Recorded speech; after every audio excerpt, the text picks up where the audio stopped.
Is there something interfering with your happiness or preventing you from achieving your goals? Today, I want to talk to you briefly about BetterHelp. I am happy to announce that BetterHelp is a sponsor of this podcast. BetterHelp will assess your needs and match you with your own licensed professional counselor. Listen, this is not a crisis line, nor is it self help, but it is professional counseling done securely online from the comfort of your own home. This service is available for clients worldwide, and you can even express your desire for a Christian therapist. You can log into your account anytime and send a message to your counselor and receive timely and thoughtful responses. Plus, you can schedule weekly video or phone sessions. BetterHelp is committed to facilitating great matches, and they make it super easy to change counselors if needed. It is very affordable and financial aid is available. BetterHelp wants you to start living your life happier today. So feel free to visit betterhelp.com to read testimonials. That's better, Help, and join the over 500,000 people taking charge of their mental health with the help of an experienced professional. I have great news for you. Because you are a listener of this podcast, Empowered to Empower You, you get 10% off your first month. That's right. You get 10% off your first month, but you have to visit the link at https:// better help, HELP.com/Bewindi. I'll make sure to put this in the show notes. Okay, let's get to the show. Well, hello, everyone. Hello, hello, hello. This is Bewindi here. I'm so glad that you decided to tune into this episode of Empowered to EmpowerYou.com.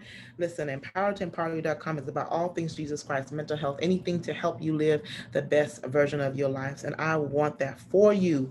I hope that you are well. I know that there's so many things happening in the world wherever you live, but I just speak peace over you. And I just hope that you're doing well today, that you're feeling well today. I know that you could be listening to anybody else, but you decided to tune in to this episode, and I want to welcome you to episode number 88. Listen, if you have not had a chance to do this, please listen to episode number 87, which was on spiritual goals with Darlisha Menzie. Oh my gosh, that was such a dynamic conversation with my sister. You've got to listen to that if you haven't, and if you have, you need to listen to it again. That's how good it was. Okay. So I want to welcome you to episode number 88 as we talk about overcoming narcissism abuse. I have a lovely guest here. Her name is Ms. Joy Larkin. She is the CEO and the founder of Live Narc Free. Joy is a narcissist abuse coach and mentor. She's the founder and CEO of Live Narc Free, an organization that helps individuals learn how to reclaim their well-being, their self-esteem, their love, their relationship, and how to break free from narcissist abuse. Joy believes in a society of strong, beautiful, and powerful people who can accomplish anything by overcoming struggles in their way and maintaining high standards for themselves. She's a mentor who has established a unique approach in sharing true life experience in a way that transforms young teenagers and narcissist victims with lessons that can reignite their mindset and potential. She obtained her Bachelor of Science in General Studies. Joy is a mentor in the world of narcissists and has made several appearances on television and radio, as well as featured in notable magazines for her outstanding awareness against victims of a narcissist. As a narcissist abuse coach, she has helped clients recognize their unique capabilities by addressing negative strongholds and move forward unapologetically in power and purpose. Joy is gifted to inspire every individual with a vision that portrays the image of who you are and what you want to achieve from the inside out. She has over 5 years of experience as a narcissist abuse coach, and she has helped to transform thousands of lives through her training and coaching. She applies her coaching and experience with holistic principles and offering victims of narcissists practical tips and tools that can be used and implement to achieve immediate results. Y'all, I want to welcome Ms. Joy Larkin to the Empowered to Empower You podcast. She is so welcome here and is such a sweet person to talk to. And hey, Joy. Hi, Bewindi. How are you? I am well. I'm well. So I thank you again for reaching out to me on IG. I just love how, we can definitely do some wonderful dynamic marketing, even through social media. A lot of people use it for negative things, but it can be used for positive things. So I'm glad that you reached out, and it's so good to have you here today. Yes, thank you for that wonderful, extraordinary introduction. I really, My pleasure. It feels like we're on stage, right? I know, right? Presenting Joy Larkin. Applause, applause, applause. Well, it's so good to have you here, dear. And narcissist abuse, overcoming narcissism abuse. That is such a specific niche, a specific area, and I know that there's a story there. So take a moment and just tell us how and why Yeah. did you come into this topic? Yeah, pretty much. I was born in Delaware, a native of Delaware. When I was 17 years old, I moved to California. And the reason for me moving to California was there was a death in my family, unfortunately, a tragedy that happened, and I was kind of forced to go to California. And while living there, I was staying with my aunt, lived with her for 5 years. And I didn't know at the time, but when I moved out of her house, I noticed that she was a narcissist. I didn't know why I was with her, but I knew that there were some things that was off about our relationship and certain things she would say and do to me, how she would make me feel. And then while living with her, I met this guy online. It was really about business, but it kind of turned into love, which I thought it was love, but it really wasn't. Narcissists don't love. But I dealt with him for 4 years, and so that situation happened. And then after dealing with him, I was working with this guy that I met at work. After I went no contact with the two narcs in my life, I decided him and we were seeing each other, and then um, I found out that he was a borderline, and then after that, that was the spark of me coaching people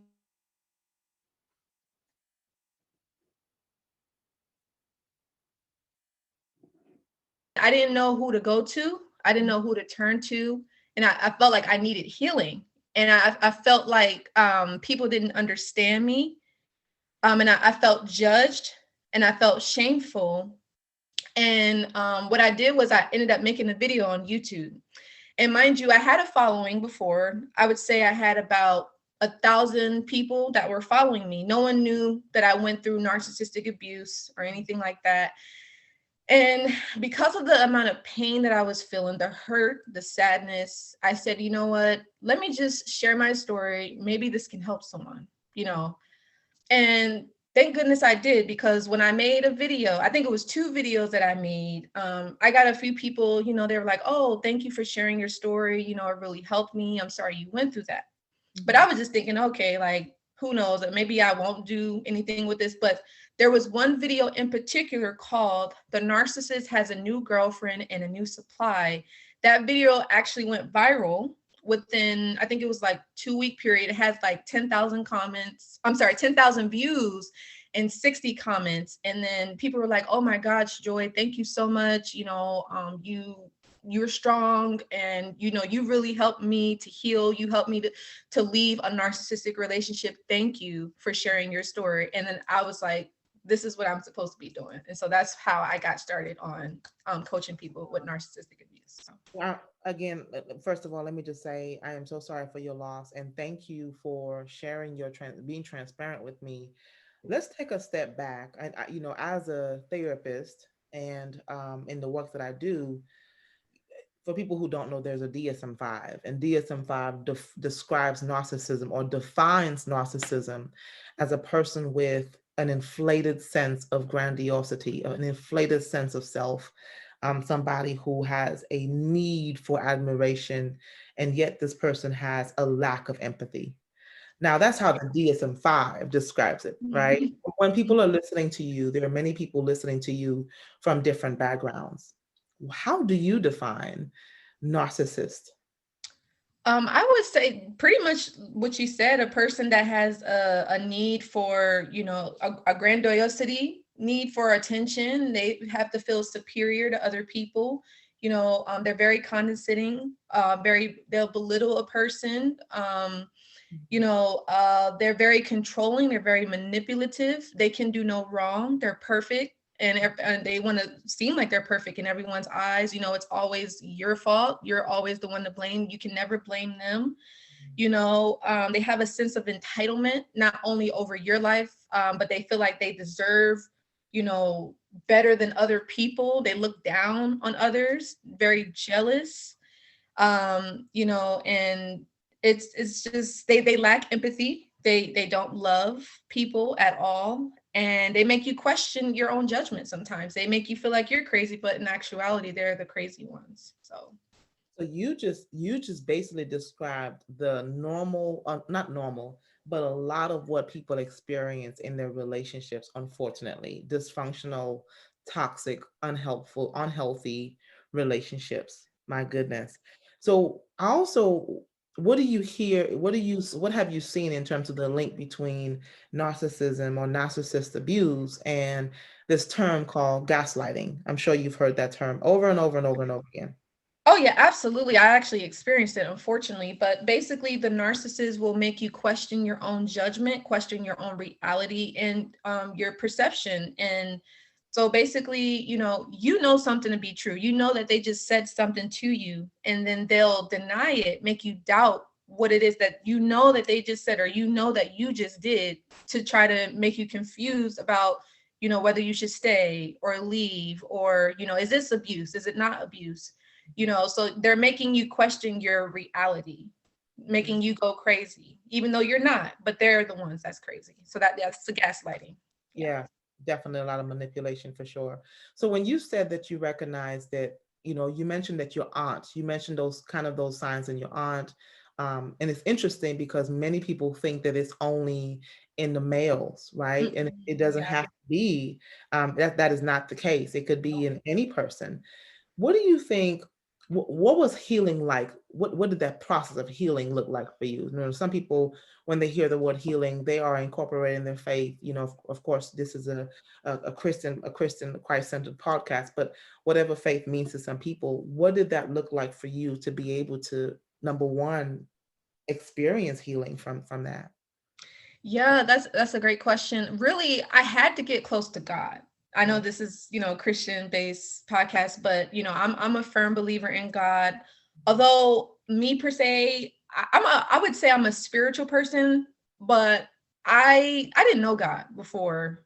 Like I grew up in the church. My mom, I was like literally a car seat baby. But I didn't really know God. I didn't have a relationship with him at all.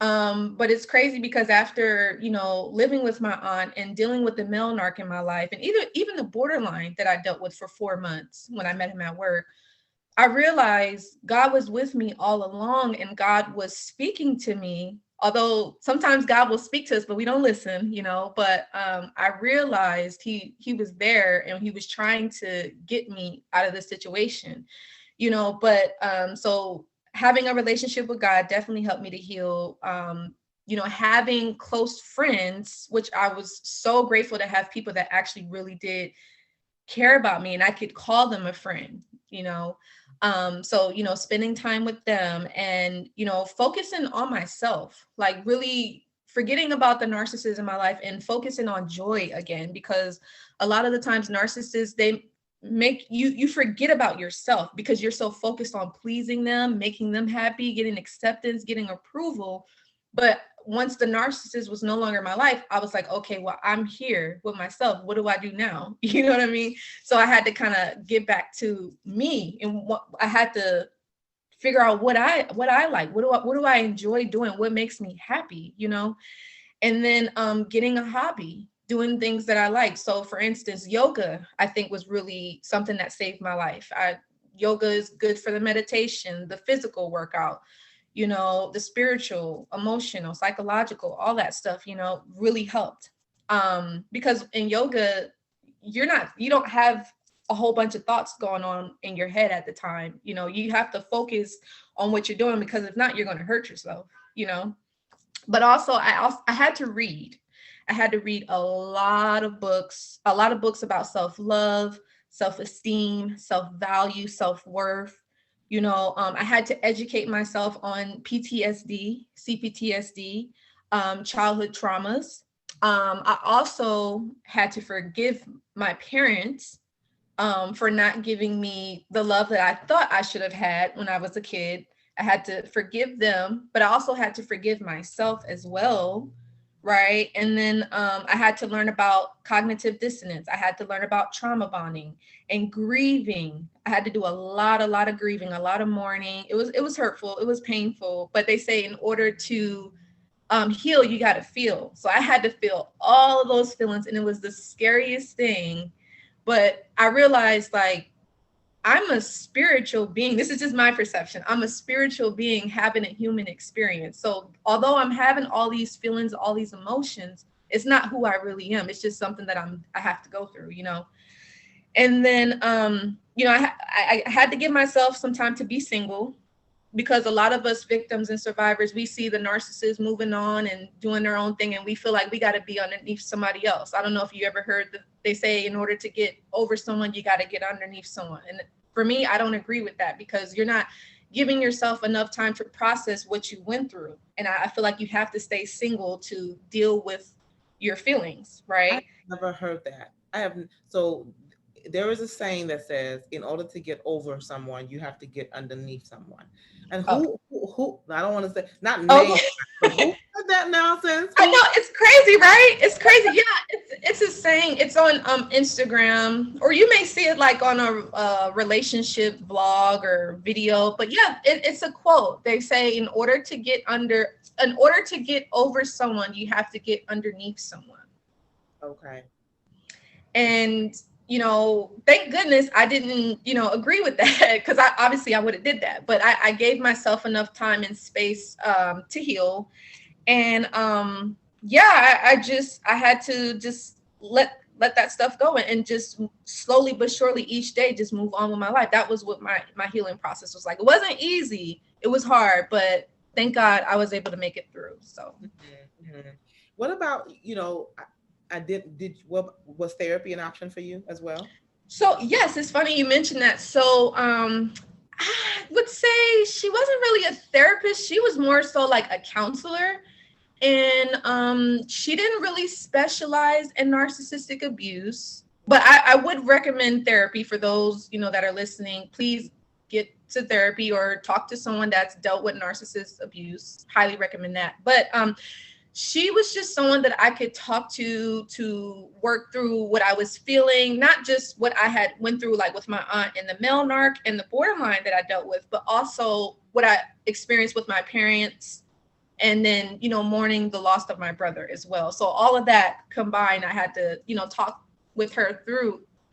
But the only thing is, she was a good person that I could speak to, but she didn't really understand narcissistic abuse, so I felt like she was judging me. So I don't know, I didn't really feel like that was helpful until I started doing my research. I started doing a lot of reading, and there were people that went through narcissistic abuse that I can relate to. They understood. And even now, I have a support group of people that I talk to. They've dealt with narcissistic abuse. So we all kind of come together, and we're there for each other, and we just kind of, talk about what we're feeling. So, Yeah, community is important. And that's a good point, Joy, because I've heard, and by the way, therapist and counselor, those terms could be used interchangeably, but it's very important. You make a good point, because I've heard many people say that I tried therapy, but the therapist wasn't skilled or competent in the area that I needed.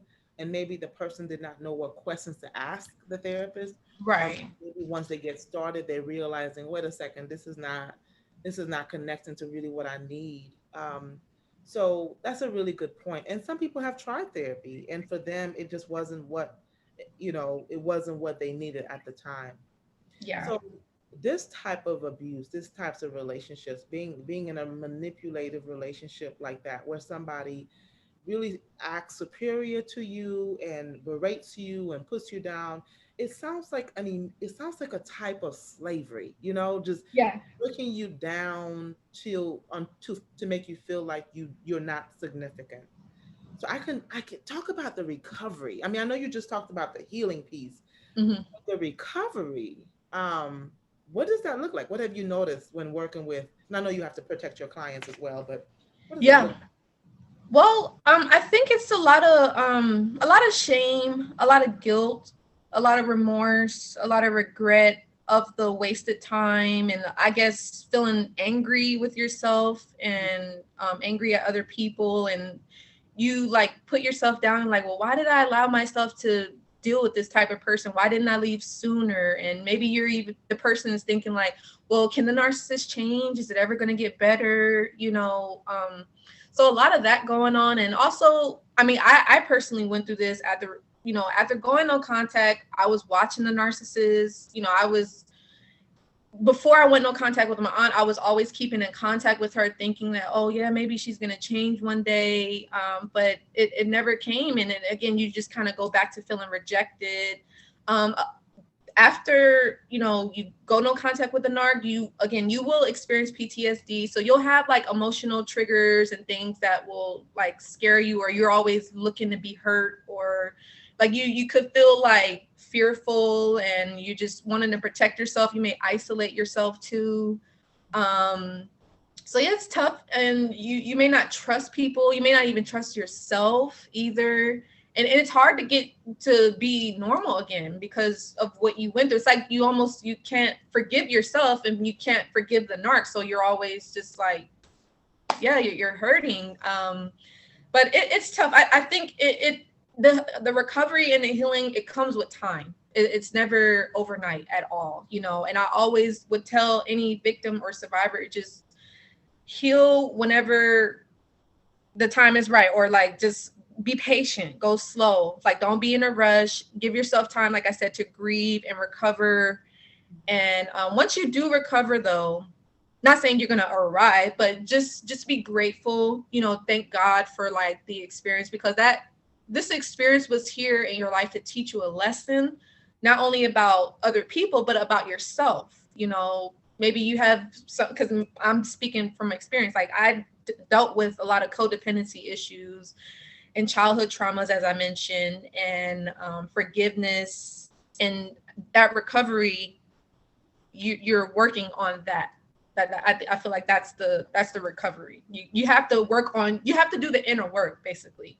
You Yeah, know what I mean? So yeah. it sounds like a multi-dimensional work, Yes. because if a person has been through unmet needs, childhood trauma, or adverse childhood experiences of different things, or even an emotionally unavailable parent, Right. usually those factors lead that person, and I'm putting air quotes for people who can't see me, could be factors in people seeking relationships to meet those unmet needs. So I can see where people end up in those relationships and they blame themselves, but really their vision has not been clear enough for them to see the opposite of what they really needed. So Right. wow, so a lot of healing is needed there. Yeah, a lot of healing is needed there. So in terms of, and I could just imagine the empowerment piece, the recovery piece, and just the fact that you took your experiences, Joy, and you now use them to help other women, other people be able to recognize those signs, and which is a great segue to this question. But can you talk a little bit about, let's say, people are hearing you now, what are the signs? Some people may be suspecting like, something is off with this person. Like, why? Am I crazy? Am I losing my mind? Like, I know I did not do this, and yet this person is making me feel. Or the common one I hear is, I try to have a conversation with this person, and all of a sudden they flipped it on me, like Hmm. making me feel like I'm the one that did something wrong. So Hmm. I know people have their suspicions, right? Yeah. So talk a little bit about the signs that you've seen, the more common signs that people see that lets them know that they're in that type of. So I guess recognizing the abuse itself. the narcissist. So yeah, there's a lot. There's like the love bombing, which a lot of people may not know because narcissists, they get close to you in the beginning. They trying to make you feel comfortable around them, let your guard down so you can trust them. So you have the love bombing, and then they're putting you on the pedestal. And then after, though, they will start to be very critical of you. They'll judge you. They'll try to control you. They're projecting on whatever it is that they're feeling onto you. They're gaslighting you. Some people will even stonewall you, where they may not answer questions, or they may take a while to get back to you.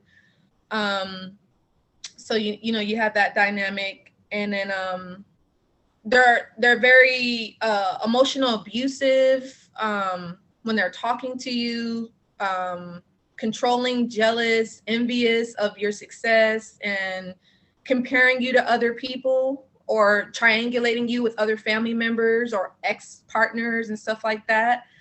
I'm trying to see what else. And yeah, like they'll doubt you. They won't support you. They'll criticize any, like the smallest stuff, criticize you, make you have low confidence, make you not want to believe in yourself.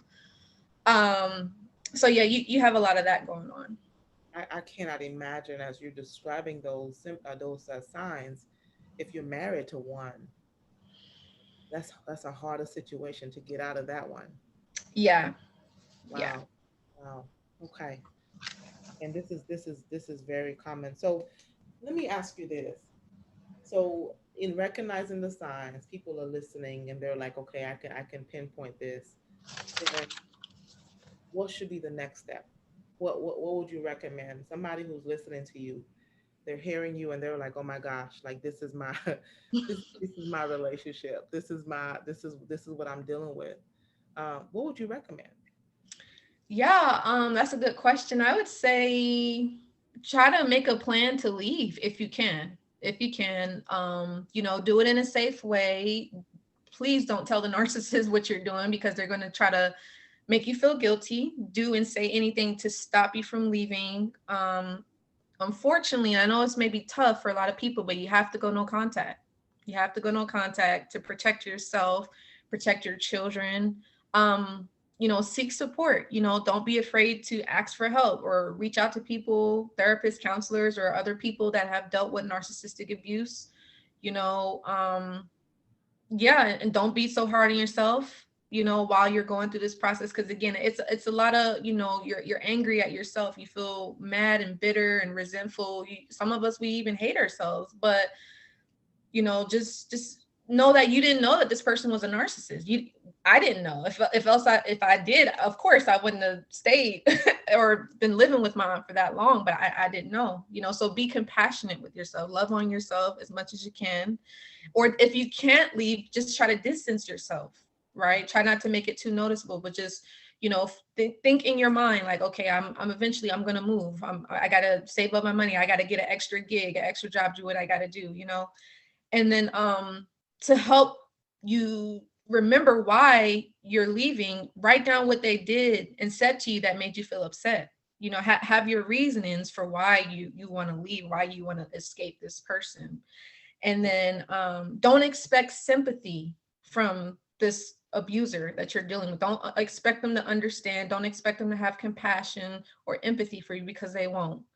But you have to do what's right for yourself and protect yourself and keep yourself safe, because again, this person is not going to change. You have to remember that in your mind when you're dealing with them. You, as the victim and the survivor, you have to be the one to change. Hmm, hmm. So I like that you said write down what they said, because there's so much second guessing that happens where you lose yourself completely in this situationship. I'm not even gonna call it a relationship, but yeah, it's a situationship. Pretty much.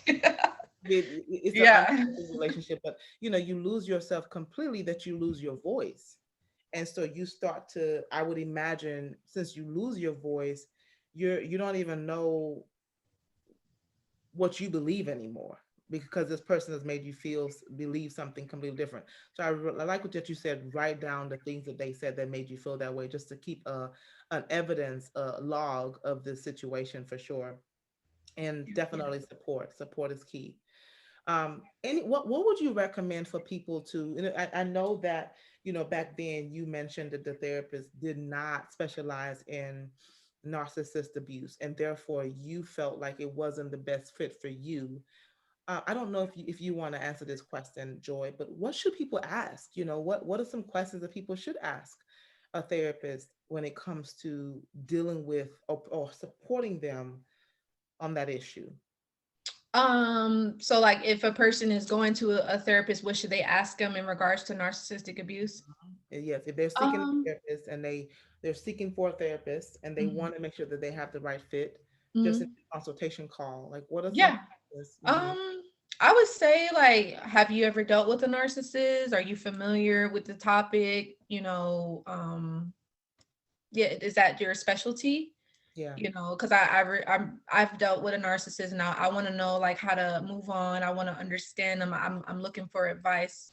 Do you have experience in dealing with narcissistic abuse? Do you understand it?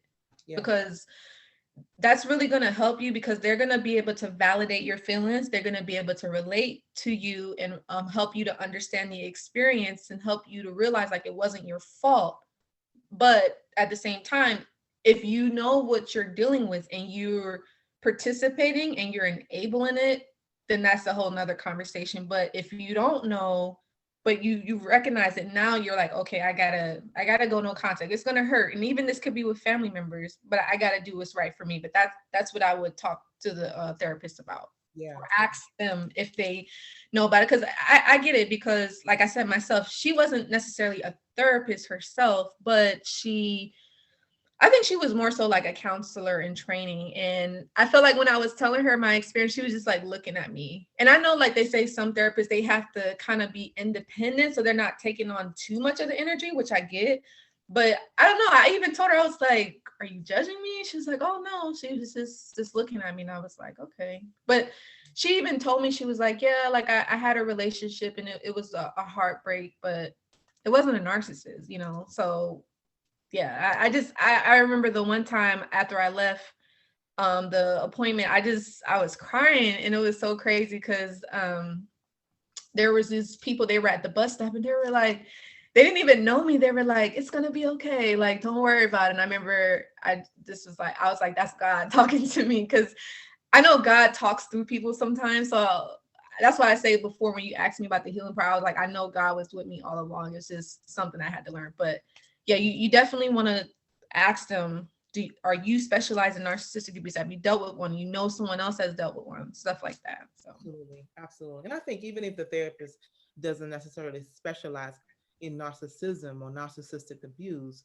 some of the things that you're describing are very, very similar to yeah, person in a domestic violent relationship or a person in an abusive relationship, or a person in a toxic relationship, which yeah, is the same thing. yeah, Just a person, definitely. just a person who knows how to work with clients who've been through trauma, right? Yes, So correct. Yeah, you're right about that exactly, for absolutely. sure. Okay, okay. So what are some ways? So tell us more about, let's switch gears, about the work that you do Hmm. with your clients, now that you're living the story of living freely from narcissism. Tell us a little bit more about what you do and how can people work with you and why should people work with you? Yeah, so basically, I do coaching. I do 90-day coaching to help victims and survivors overcome narcissistic abuse.